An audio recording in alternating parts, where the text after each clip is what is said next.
You know, there are a lot of reasons to dislike Texas, right?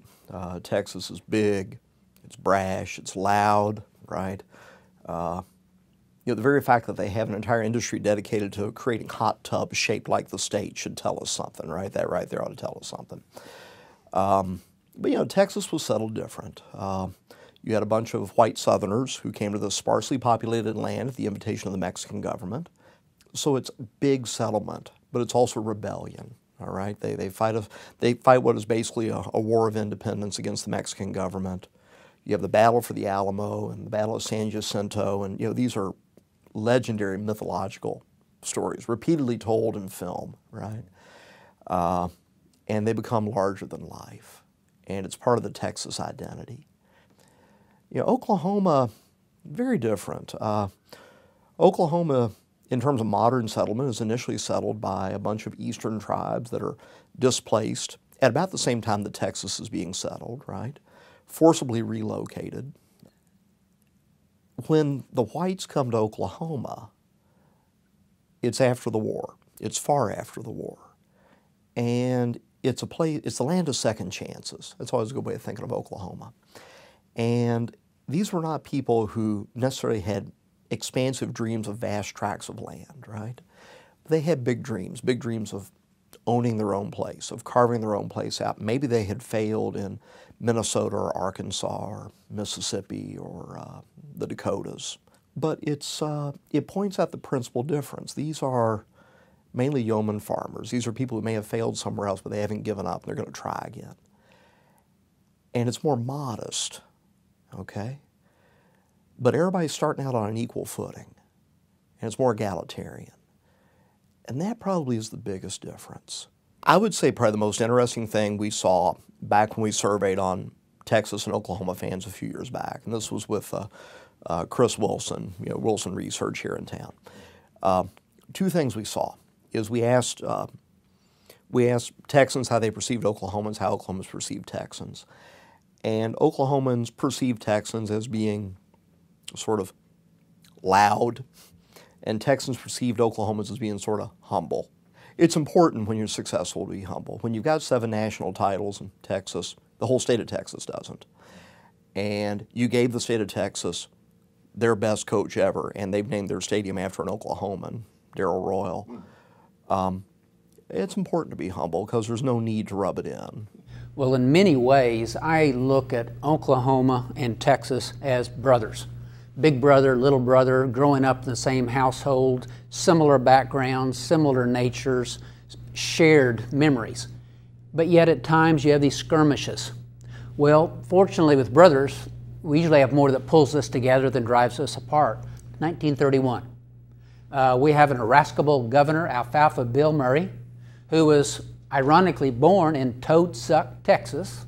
I love saying that town name, but Toadsuck, Texas, pride and joy, moves into the Chickasaw Nation, chasing his fortune, marries the daughter of the Chickasaw chief, becomes a representative of the Chickasaw Nation, gets into politics, a leader at the Sequoia State Convention, a leader at the Oklahoma Constitutional Convention, chairman, the first Speaker of the House, a congressman, elected governor, 1930, and he is a flamboyant, old-time 19th century politician, just ready for a fight, willing to call out the National Guard a moment's notice. At one point he would shut down the Oklahoma City oil field with the National Guard because the price was too low. Well, in 1931 there was an issue again across the Red River. For years there had been toll bridges, most of them suspension bridges built by private companies from Texas because we didn't have the capital resources in Oklahoma to build these suspension bridges. So these Texas companies owned these toll bridges. People were paying tolls to get back and forth.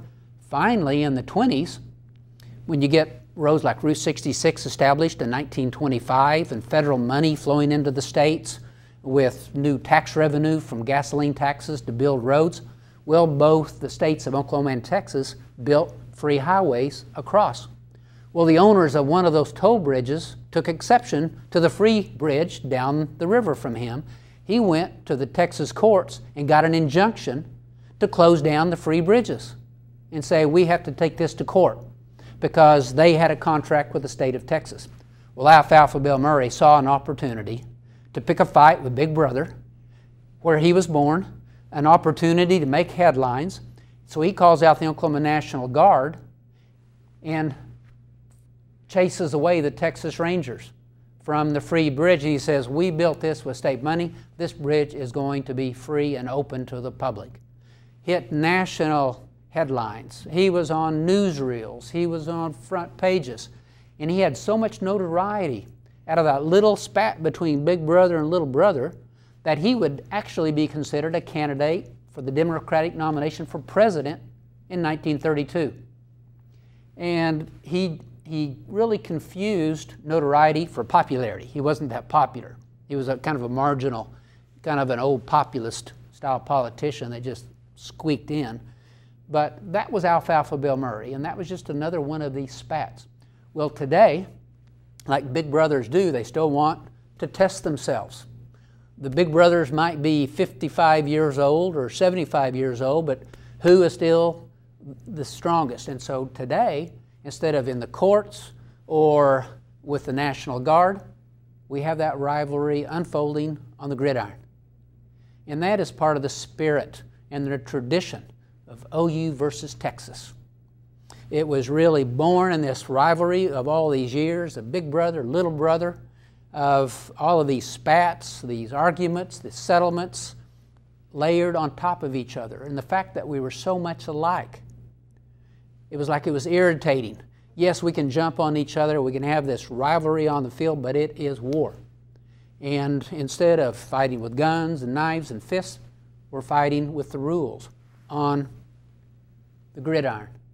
And every year, the pride of winning that football game, and it is a game, but the pride represents this long-standing rivalry between two states that share a border, that share a culture, that share heritage, that have shared similar resources. And many people crossing over that border, including my family, the Cherokees in my family had moved to Texas during the Civil War to refugee camps around the Sherman-Denison area. Didn't move back to the Cherokee Nation until 1911. Well, Texas heritage is partly mine. Oklahoma heritage is partly mine. But I enjoy watching that rivalry on the football field because it's a peaceful way within a moment to settle this old grudge. Who's the toughest, who's the biggest, who's the fastest?